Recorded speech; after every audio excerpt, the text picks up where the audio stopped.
Saudara, jadilah kehendakmu di bumi seperti di surga.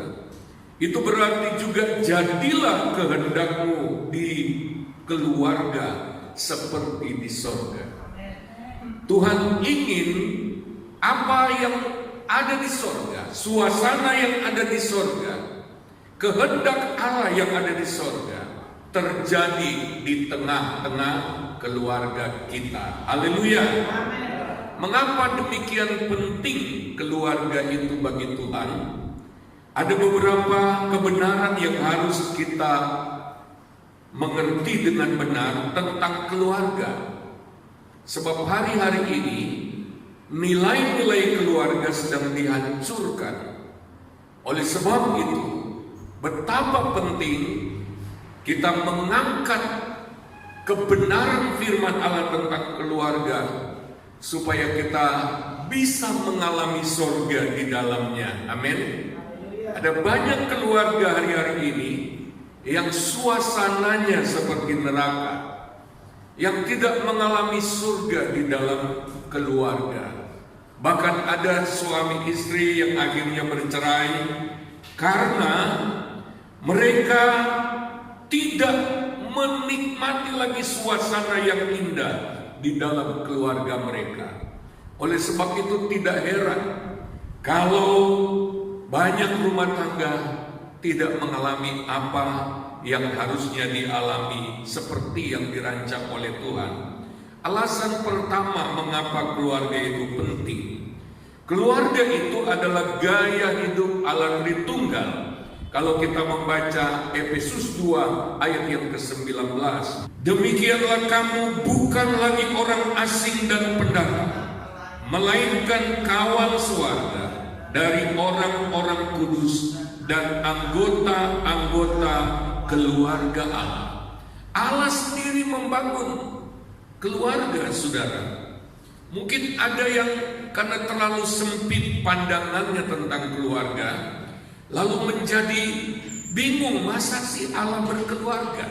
Mari kita lihat apa sih arti keluarga itu secara etimologi. Kita lihat asal usul dari keluarga itu.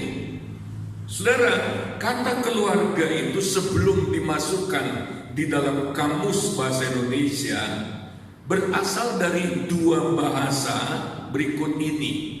Yang pertama dari bahasa Sanskerta yang berkata keluarga. Ini artinya orang seisi rumah.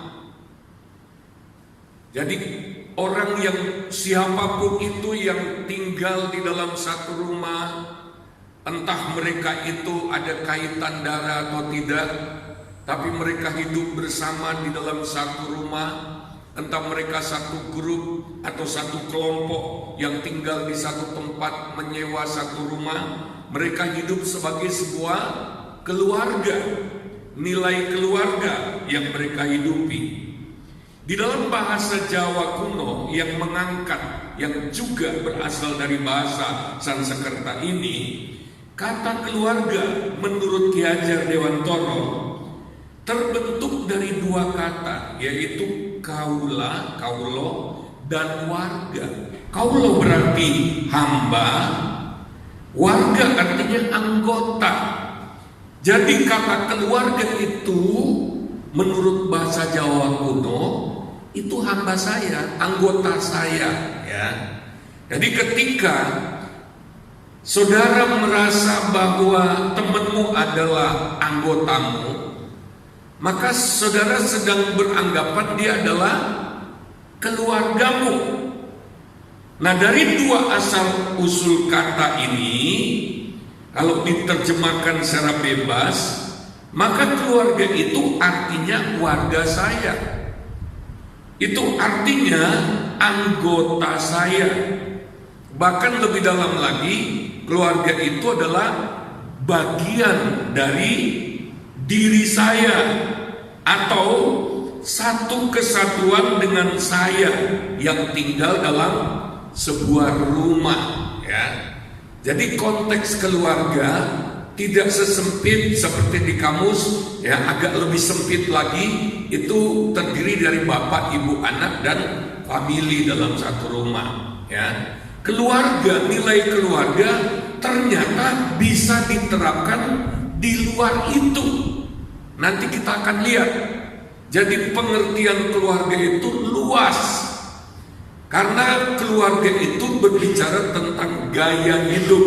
Keluarga itu berbicara tentang prinsip-prinsip tertentu yang salah satunya diterapkan di dalam rumah tangga, di dalam keluarga, di rumah kita yang terdiri dari bapak, ibu, anak, dan orang lain yang ada di situ. Tetapi keluarga itu bukan hanya diterapkan di sana.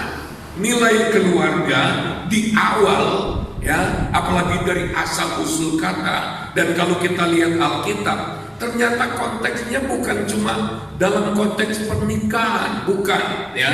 Adanya perkawinan lalu membentuk keluarga. Keluarga bisa terbentuk di luar pernikahan. Tapi bukan berarti saudara sepasang muda-mudi bisa berkeluarga tanpa menikah. Maksud saya, orang-orang yang tidak menikah pun punya keluarga. Haleluya. Karena pengertian keluarga itu ternyata itu adalah sebuah kesatuan di mana orang-orang yang dianggap keluarga di dalamnya merasa kamu adalah saudara saya, kamu adalah anggota saya, kamu adalah warga saya. Termasuk misalnya sebuah RT, ya, warga RT 1 misalnya, mereka itu keluarga RT 1, warga RT 1, ya, warga, ya. Jadi kata keluarga di dalamnya ada kata warga, cuma dilengkapi dengan kata kaulo, saya. Oh, ini warga saya. Ya, ketika kita bilang ini keluarga saya, itu berarti ini adalah warganya saya. Ini adalah anggota saya, anggota yang di bawah pimpinan saya, atau anggota di dalam kelompok kami. Itu keluarga. Ya, saya perlu jelaskan ini supaya nanti sebentar tidak terjadi salah pengertian. Masa sih Allah Tritunggal berkeluarga? Ya, jangan mengartikan Allah Tritunggal itu saling kawin lalu kemudian berkeluarga, bukan. Ya, nanti kita akan belajar, saudara. Kalau kita lihat tadi, di Efesus 2 ayat 19, gereja Tuhan, kumpulan orang percaya disebut keluarga. Keluarga rohani. Apakah secara rohani ya mereka saling kawin? Kan enggak. Keluarga rohani jemaat, ya, disebut sebagai keluarga Allah.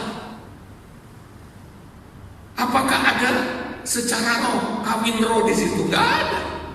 Tapi mereka disebut anggota-anggota keluarga Allah. Kenapa disebut seperti itu? Mereka bagian dari rencana Allah. Mari kita lihat lebih jauh. Jadi keluarga itu adalah gaya hidup Allah Tritunggal, saudara. Yang kedua, kenapa keluarga itu penting? Mari kita akan menangkap sesuatu. Itu berarti Tuhan itu suka keluarga. Amin. Ya. Kalau kita lihat dalam Alkitab, keluarga itu ternyata menjadi pola surgawi, pola yang kemudian dipakai berulang. Ya, sebuah pola itu menjadi patron, ya, patron, sehingga ketika membentuk yang lain patronnya ini, ya. Contoh orang kalau menjahit, saudara. Kalau menjahit itu ada patron, saudara. Jadi dia ikuti patronnya. Atau ketika seorang membuat, menciptakan, ya, keterampilan tertentu yang akan dibuat berulang-ulang, itu ada polanya. Jadi pola itu sesuatu yang dipakai bukan hanya sekali, tetapi berulang. Nah, saudara, kalau kita lihat, saudara, yang pertama, ya, Tuhan pakai ulang konsep ini ketika Dia menciptakan manusia. Maka dibentuknya, dipertemukannya Adam dan Hawa, ya, setelah dinikahkan. Ternyata, saudara, ya, Tuhan pakai pola keluarga, ya. Nah, walaupun bentuknya beda, ya, di dalam pernikahan, di dalam rumah tangga, penerapannya kayak kesatuan Allah Tritunggal, ya, kayak kebersamaan Allah Tritunggal, kayak keluarga surgawi. Makanya keluarga itu pola hidup surgawi. Katakan bersama, pola hidup surgawi. Jadi kalau ini dihidupi benar-benar sungguh-sungguh, maka akan ada suasana surga di dalam keluarga. Haleluya, haleluya. Jadi akan ada atmosfer kerajaan surga di sana, ya. Karena ini hanya mengulangi pola surgawi, meniru, ya, kehidupan cara hidup Allah Tritunggal, ya. Mau hidup misalnya kumpulan para orang yang tidak menikah itu apa? Jomblo, kumpulan para jomblo, nggak menikah tapi mereka bisa hidup dalam suasana keluarga. Itu sangat disukai Tuhan. Nah, sangat mengherankan jikalau, ya, di luar rumah tangga pernikahan ada kelompok orang yang hidup kayak keluarga, tapi malah di dalam pernikahan suasana keluarga itu menjadi berantakan, ya. Ini aneh, saudara. Padahal, saudara, kenapa sih? Ya, bahkan orang-orang jahat berkumpul sesama orang jahat, mereka bisa kayak satu keluarga. Haleluya. Itu berbicara atmosfer itu enak sebetulnya, ya. Nah, ini ada sesuatu pesan yang sangat dalam yang kita mau dengar dari firman Allah ini, saudara. Jadi, yang pertama yang memakai pola surgawi ini, keluarga surgawi, adalah keluarga jasmani kita. Lalu kemudian yang kita sudah baca tadi, Efesus 2 ayat 9, ternyata ketika Tuhan berpikir tentang gereja, maka yang ada di pikiran Tuhan ini suasananya juga harus suasana keluarga. Makanya keluarga itu bukan tentang hidup suami istri anak saja, bukan, ya. Dia ada orang hanya sempit berpikir keluarga, masa Tuhan itu ada ibu, bapak, dan anak. Siapa ibunya? Bukan, saudara, bukan, ya. Ini hanya tentang cara hidup. Mau di dalam pernikahan, mau di kelompok tertentu, Tuhan itu sangat senang suasana keluarga. Apa suasana keluarga itu? Suasana keluarga itu tadi dalam etimologinya, ya, warga saya, kamu itu anggota saya, kamu itu bagian dari kami, ya. Bukankah Allah Tritunggal juga begitu? Allah Tritunggal itu bukan terpisah-pisah, ya. Yesus adalah bagian dari kealahan, Roh Kudus adalah bagian dari kealahan. Haleluya. Mereka satu hakikat di sana, saudara. Mereka hidup bersatu di sana. Mereka hidup bekerja sama. Itu Allah Tritunggal. Inilah nilai-nilai keluarga yang Tuhan ingin kita alami. Sedangkan Tuhan saja perlu menerapkan prinsip ini. Haleluya. Haleluya. Jadi keluarga itu tanpa harus kawin, nilai-nilainya bisa diterapkan, ya. Bahkan ada kalanya kami pada waktu berapa tahun lalu berganti-ganti ada pembantu rumah tangga yang kerja, ya. Mereka semua kami anggap keluarga. Siapa mereka? Tapi mereka begitu ada di rumah kami, mereka kami anggap sebagai anggota keluarga. Padahal nggak ada kaitan apa-apa, nggak ada kaitan darah. Jadi Jadi tidak harus ada pernikahan, lalu lahir, lalu satu keturunan, baru itu keluarga. Itu pemikiran yang sempit tentang keluarga. Ya, karena ada orang yang berkata keras, masa Tuhan itu berkeluarga?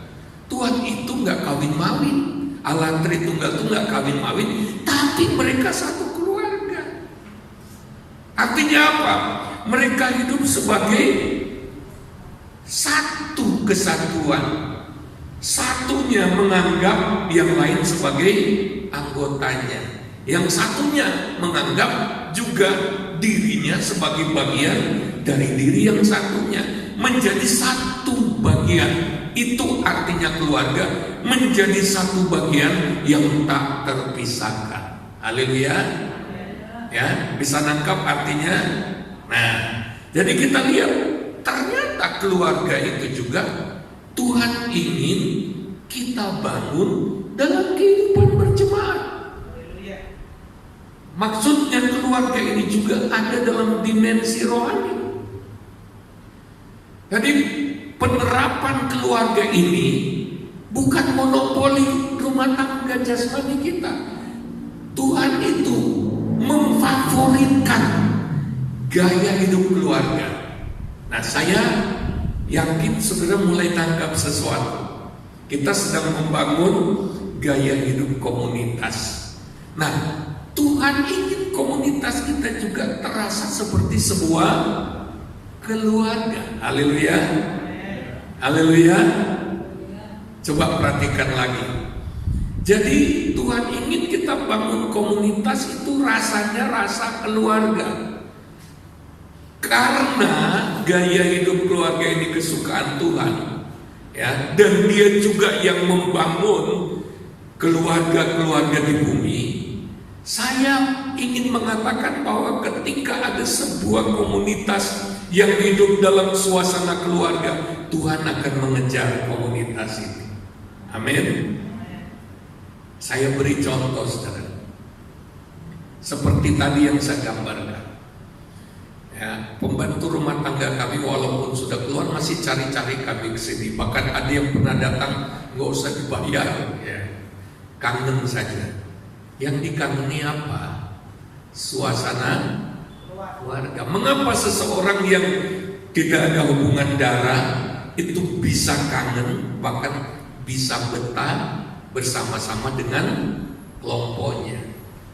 Kenapa dia bisa betah ada di sana? Karena suasananya suasana keluarga. Kenapa Allah harus betah di tengah-tengah kita?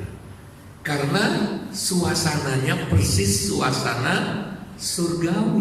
Haleluya. Persis suasana atau persis seperti habitatnya Tuhan.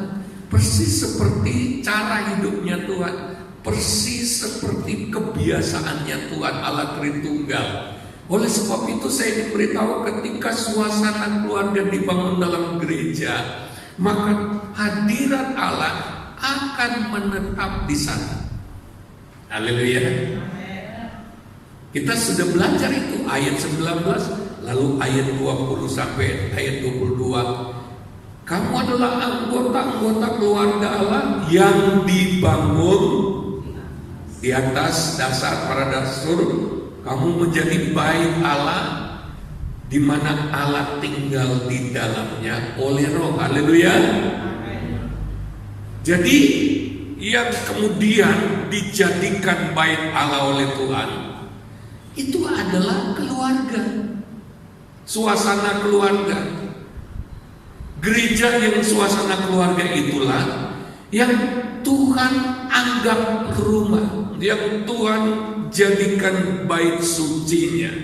Coba baca lebih jauh dalam ayat 20 dari Efesus pasal yang kedua.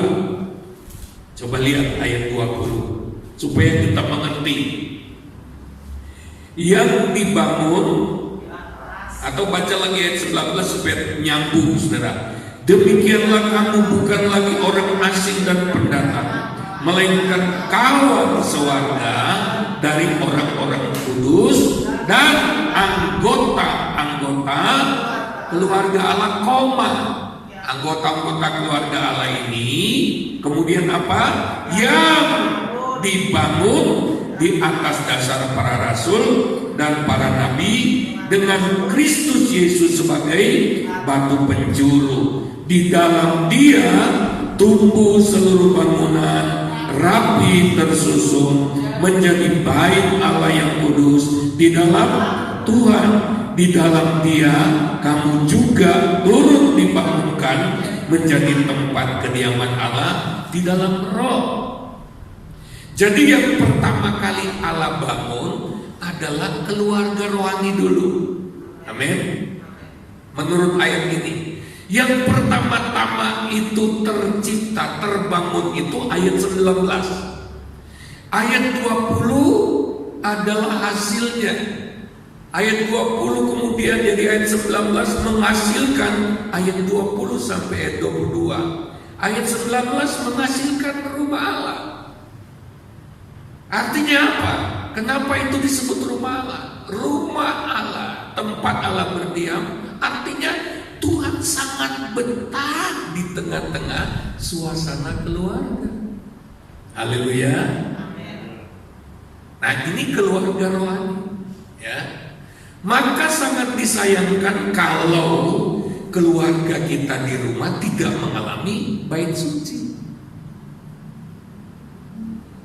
Kalau keluarga suami istri, anak di rumah, mertua, orang tua yang hidup bersama satu rumah, gontok-gontokan dan tidak terasa sebagai bait Allah. Harusnya keluarga kita di rumah adalah unit yang paling terasa suasana keluarganya. Haleluya. Karena kalau kita lihat dalam Alkitab, yang pertama kali dibentuk oleh Tuhan bukan gereja. Yang pertama kali dibentuk oleh Tuhan adalah keluarga jasmani. Sebelum Tuhan bentuk keluarga rohani, Tuhan bentuk dulu keluarga jasmani. Artinya apa? Harusnya yang menjadi prioritas untuk menjadi bait Allah itu adalah keluarga kita di rumah. Tuhan senang tinggal di tengah-tengah keluarga yang rasanya rasa surga, rasa keluarga. Haleluya. Rasa keluarga surgawi. Karena itu gaya hidup kelasnya kelas surgawi, tingkatannya tingkatan surgawi. Ya. Mari kita tangkap ini sungguh-sungguh. Nah, karena ada sesuatu yang firman Allah pagi hari ini harus sampaikan kepada kita. Tapi penekanan utamanya adalah apa? Karena kita sekarang sedang membangun gerakan menghidupkan komunitas. Ini yang ditunggu-tunggu oleh Tuhan.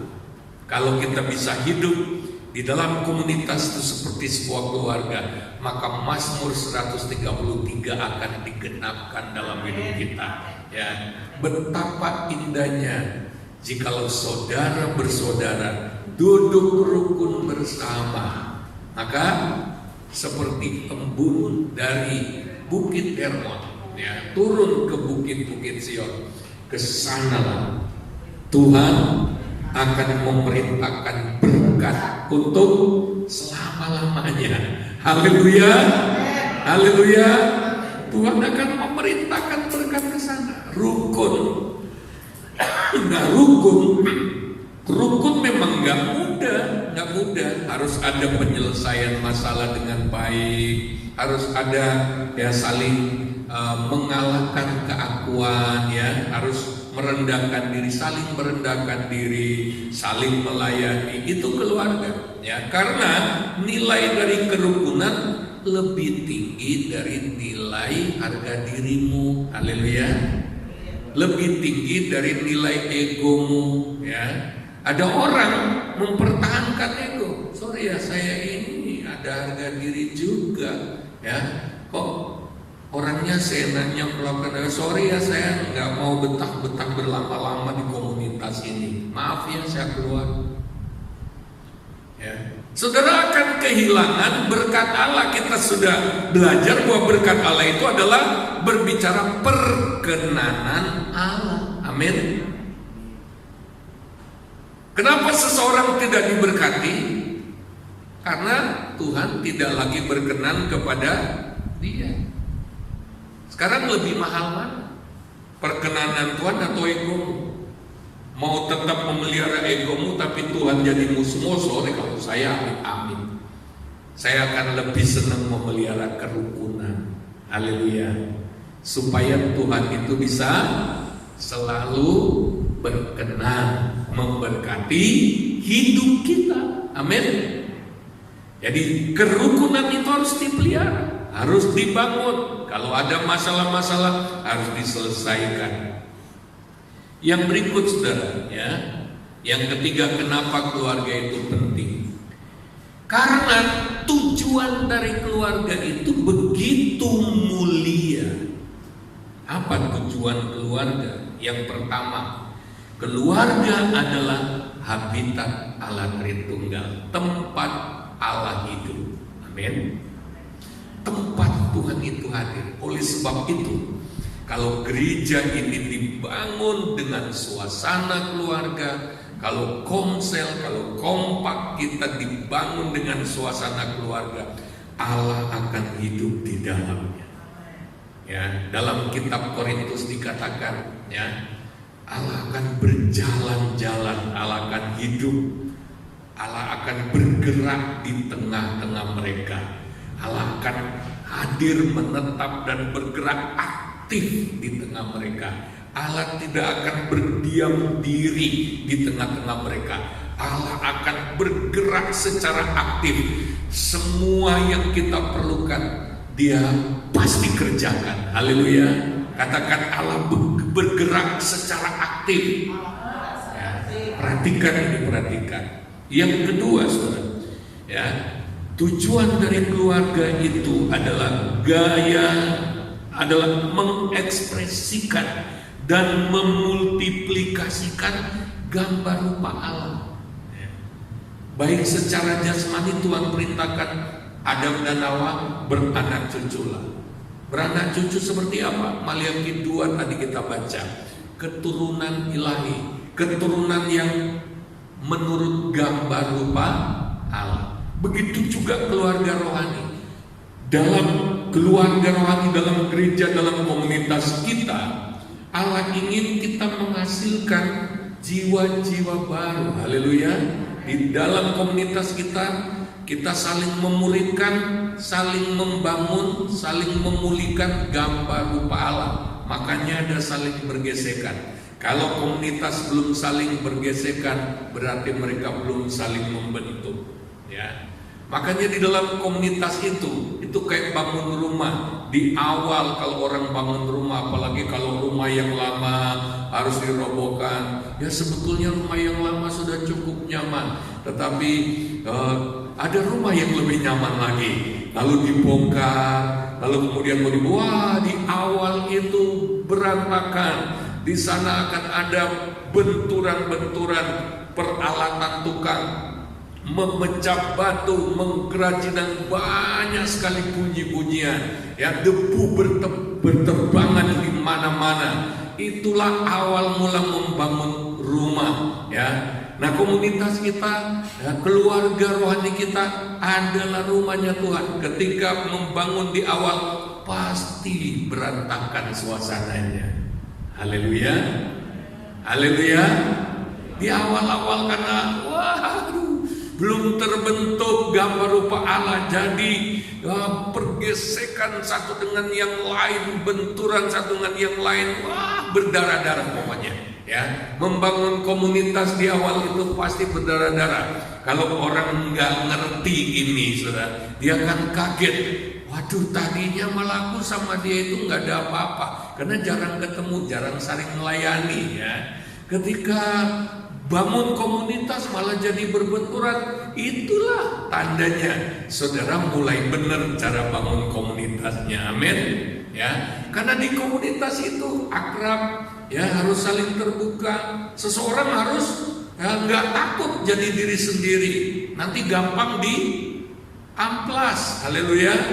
Kalau seseorang ada di komunitas itu malah mengumpetkan kelemahan dirinya, kasihan, dia nggak bisa dibangun. Oleh sebab itu di komunitas itu gini, ya, jangan kaget kalau orang jadi diri sendiri di awal. Jadi diri sendiri itu maksudnya apa? Kekurangan, kelebihannya itu muncul semua. Bukan cuma kelebihannya, dia nggak takut maksudnya. Dia tidak boleh takut menjadi diri sendiri di dalam komunitas itu. Jadi jangan malah diancam-ancam. Awas lu ya, kalau di tengah-tengah kami, jaga sikapmu ya. Waduh, dia nanti nggak betah di situ. Dia nggak akan pernah pulih. Dia malah ketakutan di situ. Ya, kalau orang itu masuk bahkan komunitas yang benar malah ingin menolong ketika ada teman, waduh perilakunya, waduh, ya menjengkelkan banyak orang. Ya, kita tarik ke komunitas. Siapa tahu komunitas itu bisa memulihkan dia. Jadi membangun komunitas itu bukan pilih-pilih orang yang sudah sempurna, bukan. Komunitas itu kayak bangun rumah, pilih kayu yang belum bentuk, lalu diserut, digeraji, supaya bisa dipasang tuh jadi rumah Tuhan. Halo? Halo? Jadi di dalam komunitas jangan berharap, oh puji Tuhan, komunitas kamu mantap, luar biasa. Mantapnya gimana? Semuanya baik-baik. Bukan orang-orang brengsek, semuanya nggak ada masalah, nggak perlu. Komunitas nggak perlu. Ya bagi orang-orang yang sudah sempurna. Di komunitaslah kita saling membangun gambar rupa Allah. Haleluya. Lalu kemudian melipat gandakan, memenangkan jiwa baru, ya, kompak atau komsel yang nggak pernah kepikiran temannya yang nggak ibadah itu bukan kompak atau komunitas yang dimaksud oleh Tuhan. Ya, kalau ada 3 orang kompaknya sudah setahun, aduh tapi nggak pernah ingat, nggak pernah terbeban. Ada temannya yang udah terhilang. Itu bukan kompak yang Tuhan inginkan, bukan. Ya. Tadi malam di anak-anak muda sudah belajar. Ada seorang bernama Barnabas. Waktu Paulus baru bertobat, orang-orang Kristen, anak-anak Tuhan waktu itu ketakutan untuk menerima dia. Ya, takut karena terkenal. Mereka masih mengingat, masih trauma, darah berceceran karena apa? Paulus ini penganiaya. Tapi Alkitab menulis Barnabas menerima dia. Barnabas ini artinya anak penghiburan. Penghibur itu adalah Roh Kudus. Jadi Barnabas ini bergaul erat dengan Tuhan, sehingga dia walaupun orang lain ragu-ragu, tapi dia bisa melihat, dia bisa terima, dia ambil resiko itu, nggak apa-apa. Ya. Bahkan sudah dia punya hati terbeban dengan Paulus. Kalau sudah baca Kisah Rasul, yang paling sering diutus oleh gereja 2 orang, Barnabas dan Paulus. Mereka lagi yang diutus. Ya. Pada satu waktu setelah pertemuan pertama, Barnabas lagi tugas pelayanan di satu tempat. Dia teringat Paulus ada di Tarsus. Selesai tugasnya itu dia koper-kopernya pergi ke Tarsus, ngajak Paulus, yuk kita jalan. Dia bentuk kompak, ya. Itu kompak pertama 2 orang. Yuk kita jalan. Dan akhirnya saudara, di dalam berbagai tugas pelayanan mereka, ya, akhirnya ketemu lagi 1 orang, namanya Yohanes Markus. Ya. Kalau saudara mau tahu ayat-ayatnya, ketik aja kata Barnabas di Alkitab saudara, nanti ketemu ayat-ayat itu. Maka jadi 3 saudara. Ya. Dan yang luar biasa, saya yakin kontribusi dari Barnabas lah salah satunya yang akhirnya membuat Paulus menjadi rasul yang luar biasa. Haleluya, haleluya. Di awal orang nggak berharap, no, ini penganiaya. Tapi Barnabas itu mempunyai visi yang jauh depan. Karena dia sering berdoa, anak penghiburan, anak Roh Kudus, dia melakukan ibadah yang sejati. Dia merasakan dorongan dari Tuhan. Ini penting. Jangan bangun komunitas tanpa praktek ibadah yang sejati. Roma 12 ayat 1. Ya, nanti tanya di anak-anak muda, apa itu ibadah yang sejati? Walaupun saya sudah sering jelaskan, jangan coba-coba bangun komunitas kalau hubungan dengan Tuhan tuh nggak baik. Benturannya akan membuat mati konyol sebuah komunitas, karena nggak ada hubungan erat dengan kepala. Barnabas tuh punya hubungan dengan Tuhan, penuh Roh Kudus. Alkitab menulis dia penuh Roh Kudus. Ya. Oleh sebab itu dia tahu, dia terarah, dan dia bisa mengalirkan kehidupan. Dia bisa mensuplai, mengimpartasi Paulus. Ketika orang lain lulak-luluk gitu maksudnya, orang lain bingung, kok nawang seperti ini tiba-tiba boyo, apa benar dia bertobat? Ya, ragu-ragu, ketakutan, tapi Barnabas dengan penuh kepastian, penuh keberanian, enggak, saya sudah berdoa, Roh Kudus sudah bicara, dan akhirnya terbukti. Haleluya, haleluya. Ketika mereka pelayanan, mereka menangkan lagi Yohanes Markus. Jadi komunitas yang benar itu adalah komunitas yang bermultiplikasi. Haleluya. Yang berkembang, bukan hanya tambah jiwa, tapi tadinya kompak cuma satu, kompak ini akhirnya jadi komsel besar. Komsel besar berarti sudah berisi, sudah beranak beberapa kompak lagi, dan terus ada kompak baru. Karena apa? Wah, Roh Kudus bekerja luar biasa. Kalau nggak ada tujuan-tujuan seperti itu, ya wajar kalau saudara nggak bangun komunitas. Ya karena saudara nggak ada tujuan apa-apa, nggak ada beban apa-apa kok. Ngapain bangun Kompas? Tapi orang yang punya beban-beban rohani, dia akan sangat berapi. Kita perlu kompak, kita perlu komunitas, karena ada banyak proyek kerajaan Allah yang hanya bisa dikerjakan oleh sebuah komunitas. Saya beri kemuliaan bagi Tuhan. Jadi kalau nggak ngerti tujuannya, ya nggak tertarik. Apa sih? Padahal Tuhan itu lagi menanti-nantikan komunitas yang kayak keluarga itu. Haleluya, haleluya. Yang berikut yang ketiga, tujuan dari keluarga adalah salah satu dari sekian banyak kehendak Allah yang harus terjadi di bumi. Yang kita baca dalam Matius 6 tadi. Tuhan ingin suasana gaya hidup keluarga di surga itu terjadi di bumi. Untuk itulah kita ada di bumi, dan pertama kali diciptakan menurut gambar rupa Allah. Kalau kita bilang gambar rupa Allah gimana? Ya itu Adam dan Hawa dan anak-anaknya. Tuhan ingin punya satu keluarga.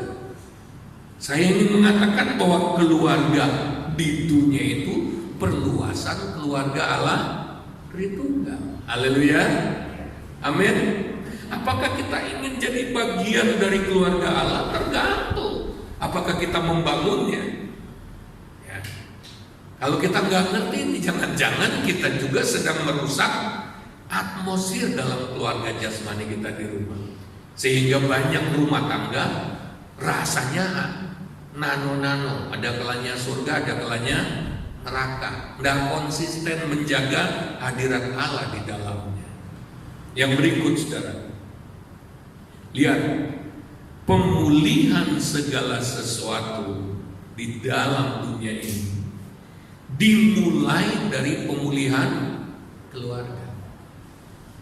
Sejak dosa masuk dalam dunia, maka segala sesuatu mengalami kejatuhan, mengalami kerusakan, mengalami kemerosotan, bahkan mengalami kehancuran.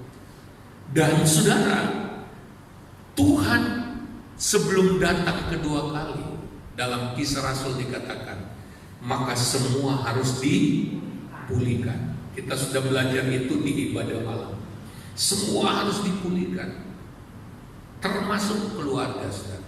Ya. Bahkan kalau kita lihat tadi dalam Efesus 2 ayat 19 sampai 22, kalau kita pakai bagian Alkitab itu, berarti untuk memulihkan gereja, pertama-tama yang harus dipulihkan adalah suasana keluarganya. Amin.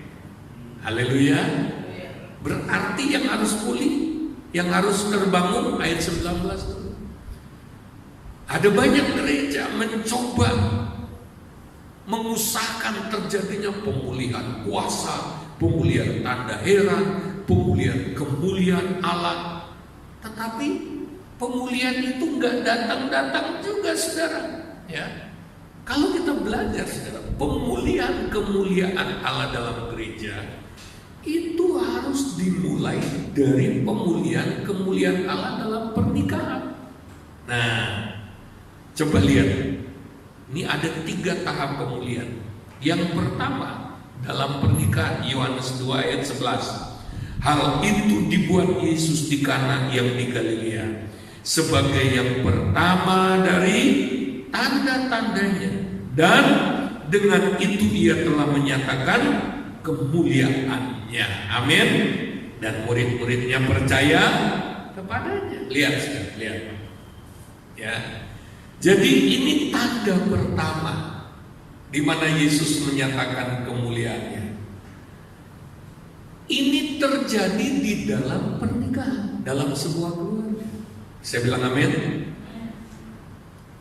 Pemulihan kemuliaan Allah pertama. Kalau kita lihat kemuliaan Allah di sini berbentuk tanda-tanda heran. Amin. Berbentuk mujizat. Siapa mau mengalami mujizat?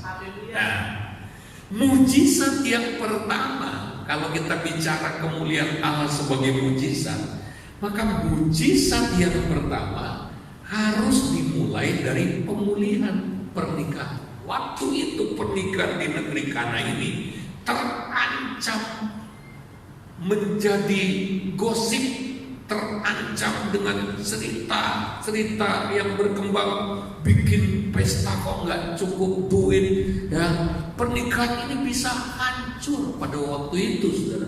Ya, tetapi kita lihat di dalam ayat ini, Yesus ada di sana, bukan karena diundang, tetapi ini bagian dari agendanya Tuhan. Dia sedang memulai proyek pemulihan kemuliaan Allah, dan Tuhan memulainya dengan memulihkan kemuliaannya di dalam pernikahan. Haleluya. Jadi kalau ada di antara kita yang berharap mujizat Allah untuk yang lain, nanti dulu Tuhan harus melakukan pemeriksaan dulu. Apakah pernikahanmu baik-baik saja? Ini kalau keluarga jasmani, ya. Apakah keluargamu baik-baik saja? Ini yang paling pertama, ya. Apakah permulaan pernikahanmu benar, ya? Atau permulaan pernikahanmu saja sudah salah, sudah penuh luka? Ini penting, ya. Tuhan ingin menyatakan kemuliaan. Apa itu kemuliaan, saudara? Tanda-tanda mujizat. Katakan bersama, tanda mujizat. Ya. Jadi salah satu bentuk kemuliaan Allah seperti air menjadi anggur, mujizat. Amin. Yang kedua, kita lihat di mana tanda itu dilakukan. Yohanes pasal 4 ayat 53 sampai ayat 54. Maka teringatlah ayat itu bahwa pada saat itulah Yesus berkata kepadanya, anakmu hidup. Lalu ia pun percaya, ia dan seluruh keluarganya. Dan itulah tanda kedua yang dibuat Yesus ketika ia pulang dari Yudea ke Galilea. Ya. Waktu dia nyatakan kemuliaannya pertama kali, itu tanda pertama. Tanda kedua ini juga berbicara pernyataan kemuliaan Allah, seperti Yohanes pasal 2 ayat 11. Di mana Yesus melakukan tanda kedua? Disebut dalam ayat ini, anakmu hidup. Anakmu yang sudah mati. Apa itu anak? Anak itu generasi penerus, ya, anak cucu. Ya, lihat saudara, ada urutannya. Artinya begini, kalau pernikahan orang tuanya baik-baik saja, penuh kemuliaan Allah, nanti anak-anaknya juga akan mengalami kemuliaan Allah. Haleluya. Anak-anaknya juga akan mengalami mujizat-mujizat Tuhan. Oh, haleluya. Perhatikan baik-baik. Jadi basicnya, dasarnya itu pernikahan dan keluarga. Ini Allah belum bergerak lebih jauh. Anak ini pun masih konteks keluarga loh. Kalau tadi pernikahan berarti ada suami istri. Lalu tanda kedua di anak. Tuhan belum keluar dalam lingkungan lain. Tuhan belum keluar ke wilayah lain. Dia masih bergerak di dalam keluarga. Harus pulih dulu pernikahan. Anak cucu dalam keluarga harus menjadi anak-anak yang takut akan Tuhan. Haleluya. Perhatikan ini baik. Ya. Ini cara Tuhan bekerja, ini polanya.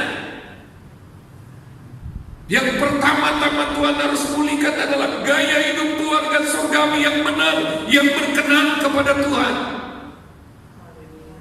Oleh sebab itu ketika sebuah keluarga, sebuah pernikahan pulih, maka anak cucu turun-temurun juga akan diberkati Tuhan. Haleluya. Haleluya. Nah, yang mau menikah perhatikan ini baik-baik. Gak asal-asal ya. Siapa yang cita-citanya termasuk mau menikah, angkat tangan. Yang lain gak mau menikah ya? Masa yang lain gak mau menikah ya? Siapa yang mau menikah nanti, yang belum menikah tapi ya, angkat tangan. Yang lain? Ya. Jadi kita lihat ini penting. Makanya gini, kalau ingin mujizat Tuhan, jangan ya sembrono dengan pernikahan. Haleluya. Jangan main-main. Ya. Mari lihat yang ketiga. Lalu di mana tanda-tanda selanjutnya? Markus 16 ayat 20. Mereka pun pergilah memberitakan Injil ke segala penjuru, dan Tuhan turut bekerja dan meneguhkan firman itu dengan tanda-tanda yang menyertainya. Inilah muaranya, saudara. Bicara apa? Markus 16 ayat 20 ini. Ini adalah gereja Tuhan. Gereja Tuhan yang dipenuhi dengan tanda-tanda mujizat. Kenapa seringkali ada KKR, misalnya ada doa mujizat di sini, kok nggak terjadi mujizat? Di dalam gereja kok nggak ada mujizat? Karena apa? Pernikahan belum beres, keluarga belum beres. Begitu keluarga beres, kita nggak akan kurang-kurang mujizat. Amin. Amin. Di rumah keluarga beres, di gereja keluarga rohani beres, di komsel keluarga rohani beres. Wow, banyak mujizat akan terjadi di sana. Tadi malam saya baru bersaksi, saudara. Ada sebuah kesaksian, orang baru bikin kompak. Kira-kira ada yang 3 hari, ada yang 10 hari. Bapak yang bersaksi itu berkata, 10 tahun lamanya dia hidup sendiri. Dan dia pikir dia benar, setiap hari saat teduh. Tapi makin lama dia makin merasa kok kering ya. Dia merasa kok makin lama makin membosankan. Dia pikir benar, yang penting kan hubunganku dengan Tuhan. Lalu saudara, iseng-iseng temannya itu kirim meeting Zoom di temannya ini. Ya, mereka kompak pujian penyembahan setiap pagi. Ya, tapi pakai Zoom. Mereka buka bareng lalu menyembah Tuhan bersama. Ya, mereka praktek ibadah yang sejati dimulai dari itu pagi-pagi. Ya. Nah, lalu kemudian nih bapak ini iseng-iseng ikut siapa saja sih yang ada di situ. Dia nggak ikut dengan serius, dia cuma geser-geser, dia lihat oh si A ada dan si B ada. Nah, tapi kemudian karena nggak enak sama temennya, kan kalau Zoom itu kan pasti kelihatan siapa yang ikut, pasti kelihatan wajahnya. Jadi ya dia ikut lagi. Lama-lama itu dia hanyut. Lama-lama dia, wih, aku kok merasakan sesuatu. Tadinya dia pandangnya, dia pikir aku kan tiap hari masih saat itu. Padahal dia udah kering juga, sudah nggak ada terobosan. Kekristenannya itu udah berhenti. sudah stuck, nggak ada perkembangan lagi, nggak ada terobosan. Udah sama dari dulu sekarang ya, nggak selama-lamanya gitu ya. Karena yang sama dari dulu sekarang sampai selama-lamanya hanya Yesus ya. Terus kemudian nih setelah 7 hari saudara, dia sudah menikmati itu. Lalu kemudian dia membentuk kompak dengan temannya. 3 hari setelah bentuk kompak, Tuhan gerakkan untuk mengunjungi temannya ya.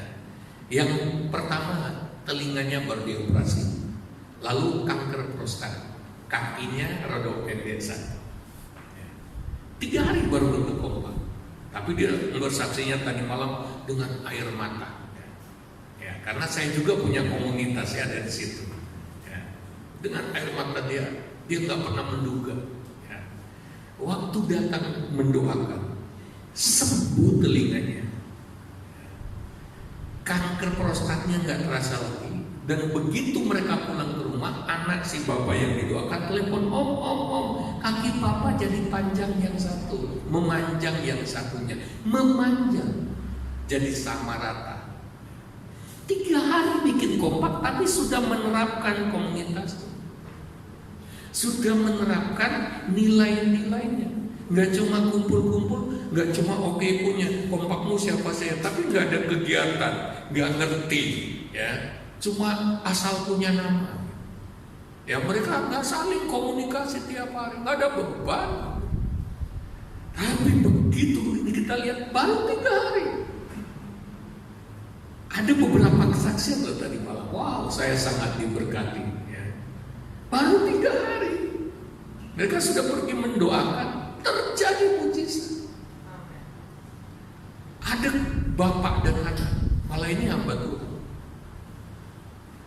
itu hubungannya dengan anaknya itu buruk sekali, tapi baru bikin kompak.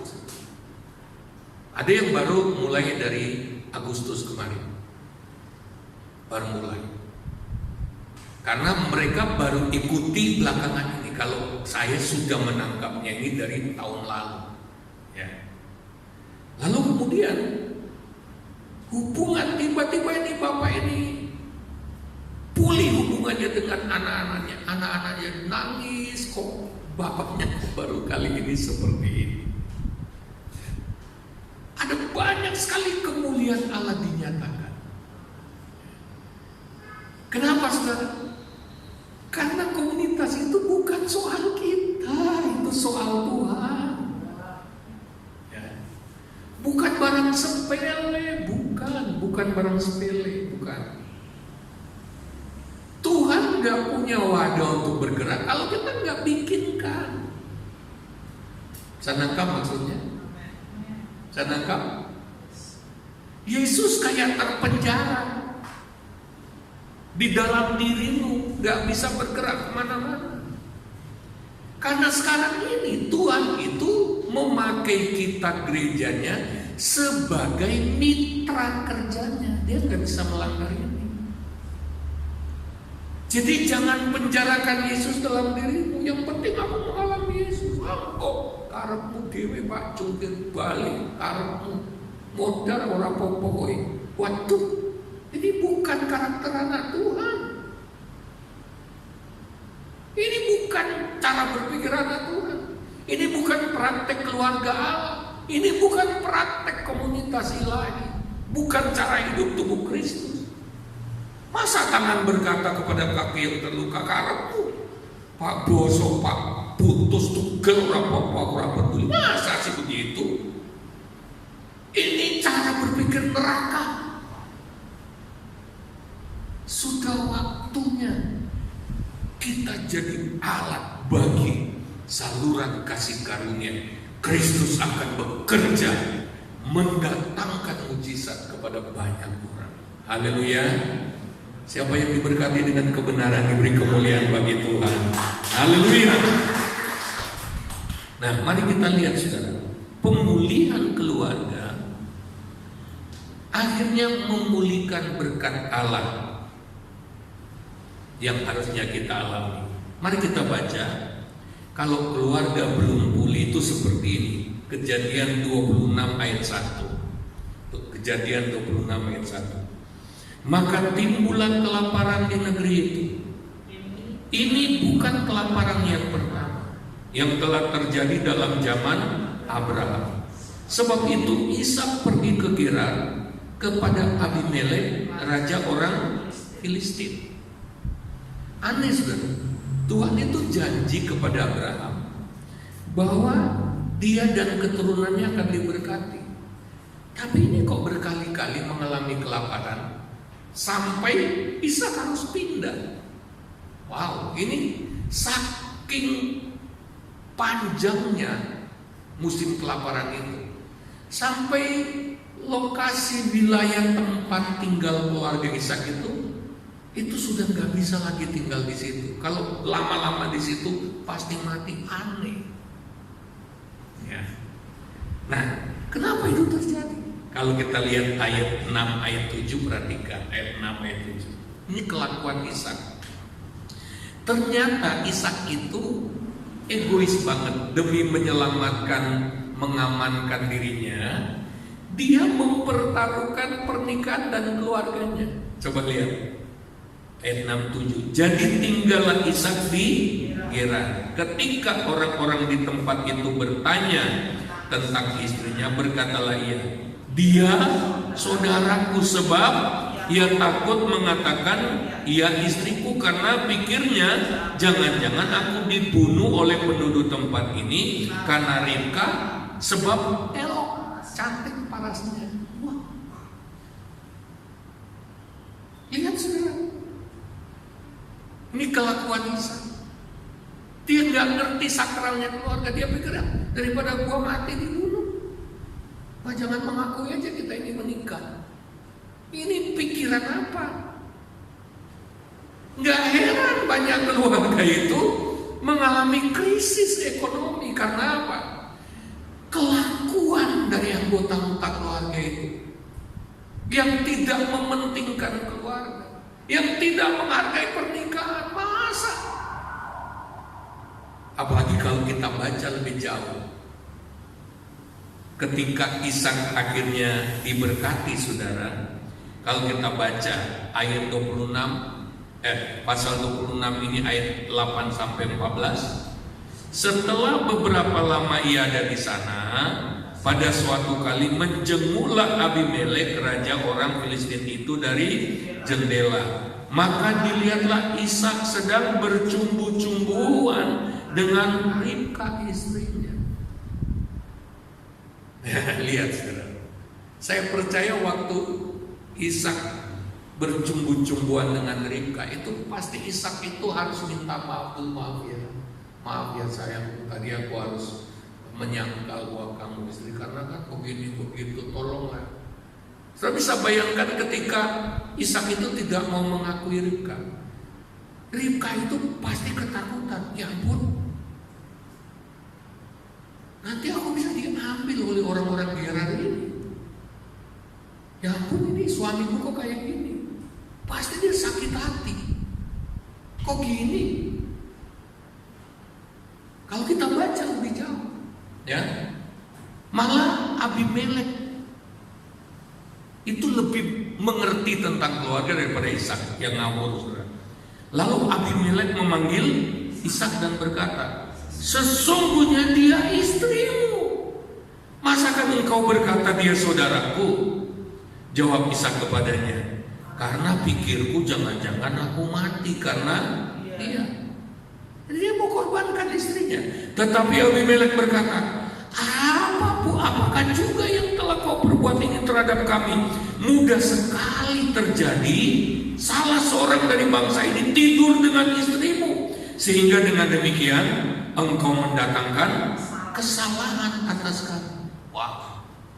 Malah Abimelek itu ngerti nilai-nilai keluarga. Ya ampun, kamu bisa mengakibatkan dosa besar di kami.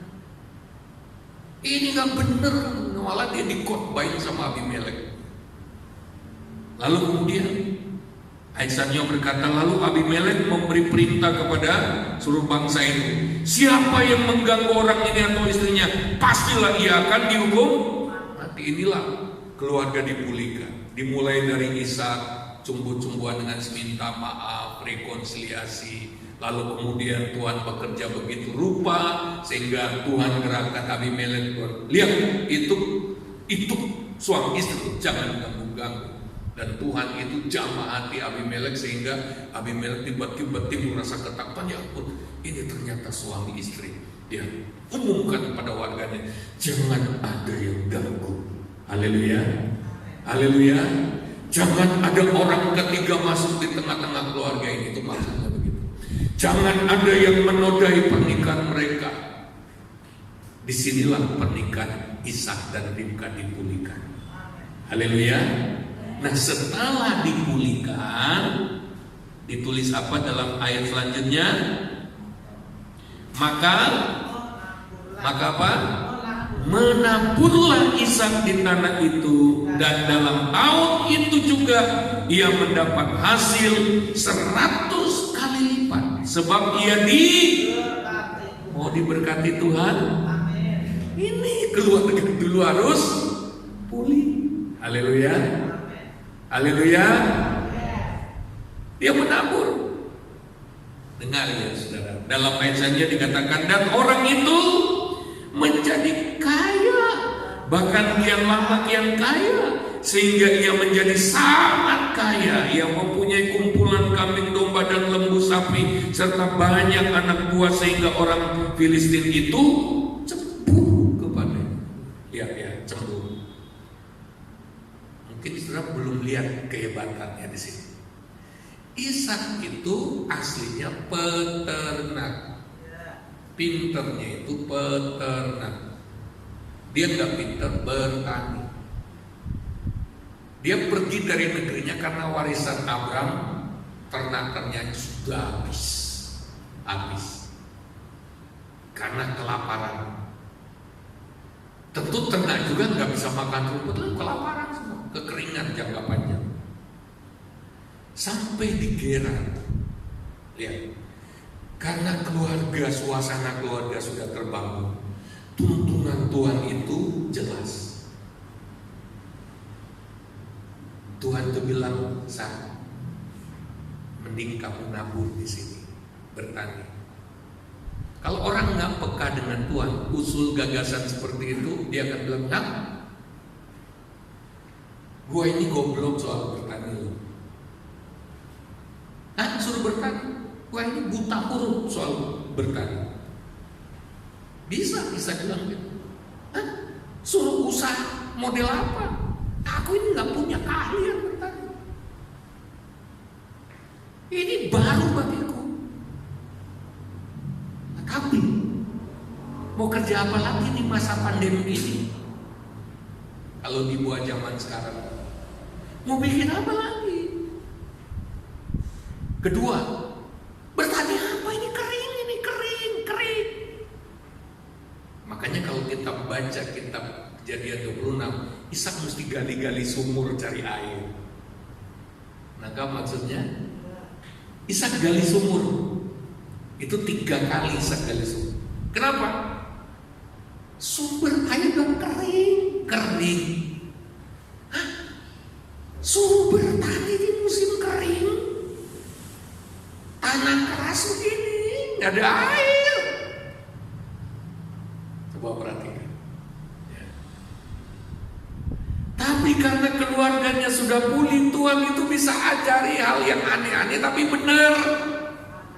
Haleluya. Tuhan itu bisa kasih tahu. Saya nggak bisa Tuhan. Nanti Tuhan yang kasih hikmat. Airnya aja nggak ada, sungai-sungai kering, Tuhan gali sumur. Haleluya. Tuhan itu juga ahli bertani. Amin. Dia juga ahli bikin pizza kok. Haleluya. Amin. Apa sih yang Tuhan gak bisa ngajari ke kita? Ketika suasana keluarga, baik keluarga rohani, keluarga jasmani sudah terbangun, maka Tuhan akan memulihkan kemuliaannya di tengah-tengah mereka. Salah satunya adalah apa? Akan ada mujizat-mujizat pertanian, mujizat-mujizat menabur, mujizat ekonomi akan terjadi. Haleluya. Makanya suasana keluarga itu perlu dibangun. Kesulitan ekonomi teratasi. Ini mujizat. Kenapa mujizat? Orang Gerar, orang Filistin itu nggak bisa di tanah mereka sendiri. Nangkap maksudnya? Yang punya wilayah, yang sudah bertahun-tahun hidup di situ, itu lagi kebingungan kita mau makan apa. Kenapa orang satu ini kok dengan mudahnya bisa nabur, bisa menuai, bahkan makin kaya, malah terkaya di Gerar. Aneh, orang Filistin itu cemburu. Inilah mujizat Tuhan. Haleluya. Bisa beri kemuliaan bagi Tuhan. Sekarang ini orang banyak lagi bingung. Ini dalam musim pandemi, kalau ini berlangsung terus, ini apa yang harus kita lakukan? Pagi hari ini Tuhan berbicara kepada kita, bangun wadahnya, bangun keluarga. Keluarga jasmanimu dan keluarga rohanimu. Haleluya. Dan kalau Tuhan perintah, walaupun itu sesuatu yang baru, seperti Ishak gak bantah. Ishak, ayo banting setir kamu. Apa Tuhan? Bertani. Aku belum bisa, belum pernah bertani. Nanti aku ajari. Haleluya. Haleluya. Kerjakan sesuatu yang baru, yang belum pernah kamu kerjakan. Asal aku tuntun, kamu pasti mengalami mujizat. Dan itu benar terjadi. Walaupun Ishak itu cuma pintar ternak, ya akhirnya kan dia berternak juga.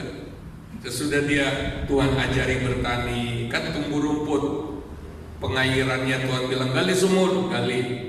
Itu pun sumur-sumur itu direbut-rebut sama orang Gerar, orang Filistin. Kenapa direbut? Mereka nggak punya air. Yang diberi air oleh Tuhan adalah Ishak. Haleluya. Haleluya. Makanya pulang rumah baca Kejadian 26. Ishak gali sumur yang pertama namanya Esek, direbut oleh orang Filistin. Sampai yang ketiga sumur Berseba namanya sumur Berseba atau Rehobot, ya. Artinya bebas, di mana orang Filistin sudah capek mengganggu Ishak, mereka nggak ganggu lagi. Ishak mengalah, dia gali sumur tempat lain, dia tetap diberkati oleh Tuhan. Haleluya. Haleluya. Ishak karena keluarganya ketika pulih, dia diberkati oleh Tuhan.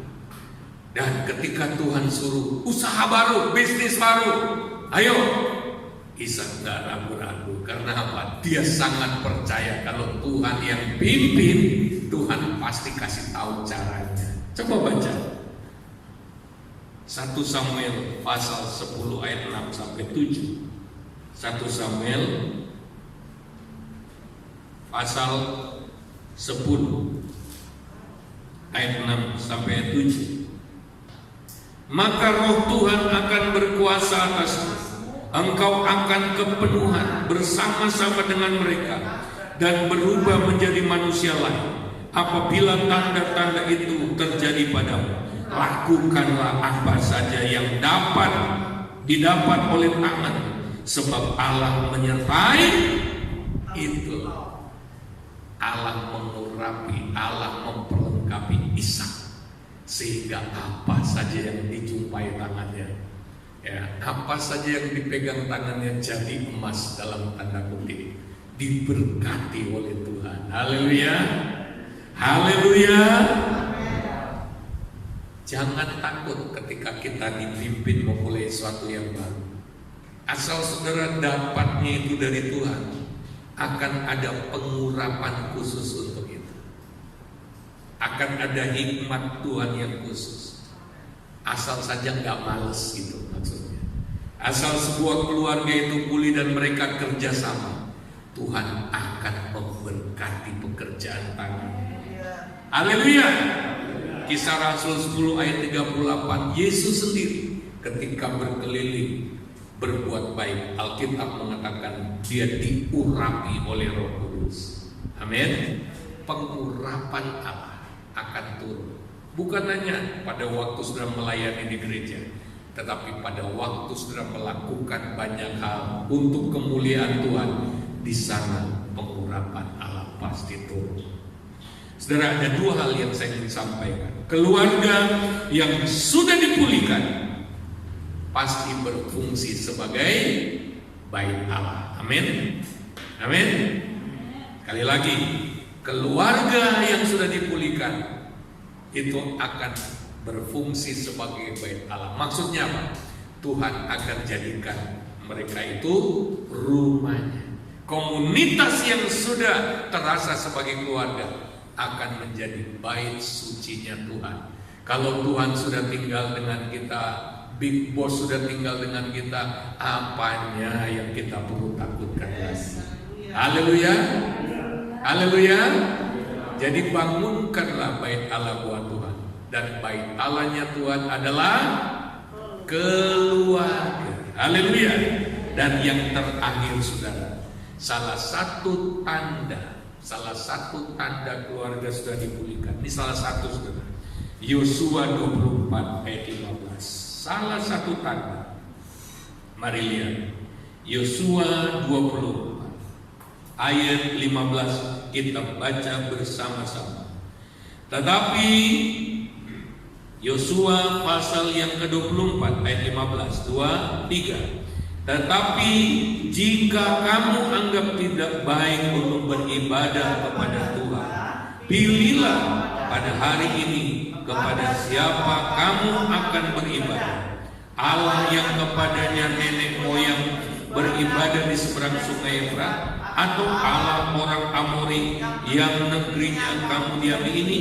Tetapi aku dan seisi rumahku, kami akan beribadah kepada Tuhan. Haleluya.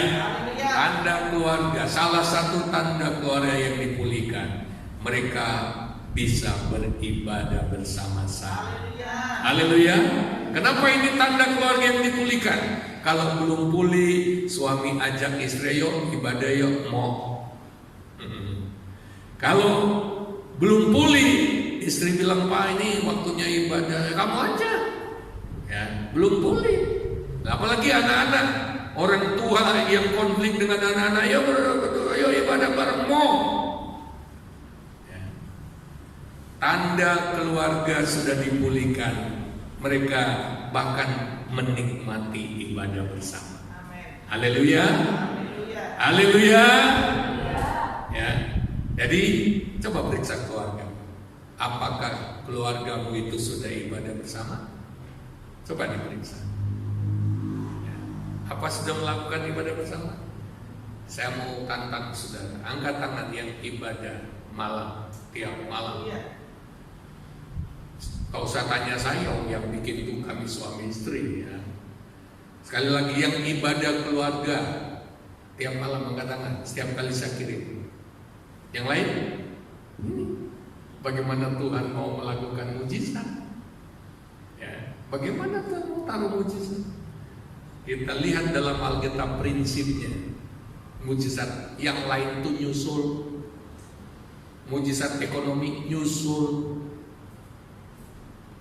Mujizat pertama itu keluarga itu dipersatukan. Dan salah satu tanda keluarga bersatu adalah mereka beribadah bersama-sama. Kan gampang. Lebih gampang mana? Mengajak anak kerja atau ibadah? Ya. Untuk kerja itu masih capek, walaupun senang melakukan tapi kan capek. Kalau capek pasti bosan, kesel, lina-linu kabeh. Bener apa enggak? Ibadah itu malah nikmat. Nah kalau ibadah ini saja nggak dilakukan, saya mau beritahu salah satu cara Tuhan itu menyatukan keluarga itu ibadah. Halo? Halo? Salah satu ukuran keluarga itu rukun itu ibadahnya itu. bukan sekedar tinggal bersama satu rumah. Coba kalau saudara sudah nggak senang, ya sudah nggak senang, terluka parah dengan saudara-saudara seiman. Saudara kalau belum dewasa, belum pulih hatinya, mana saudara mau datang di dalam persekutuan? Nggak sedikit orang pindah gereja karena apa? Rusak hubungannya, nggak nyaman ibadah bersama. Dia pikir dengan pindah selesai, padahal akar masalahnya nggak selesai, nggak selesai. Artinya apa? Kalau sudah sembuh, mereka pasti bisa ibadah, bisa nyaman, bisa menikmati ibadah bersama. Jadi kalau ada keluarga ibadah bersama nggak pernah atau malas, itu berarti ada berhala di rumah. Ya, cari cara. Kalau bisa tidurlah lebih cepat, karena keluarga itu paling bisa bersama-sama di pagi hari. Bangun tidur, bangun pagi, ibadah bersama. Ya.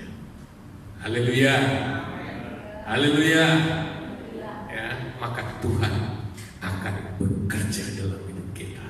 Mari kita datang kepada Tuhan.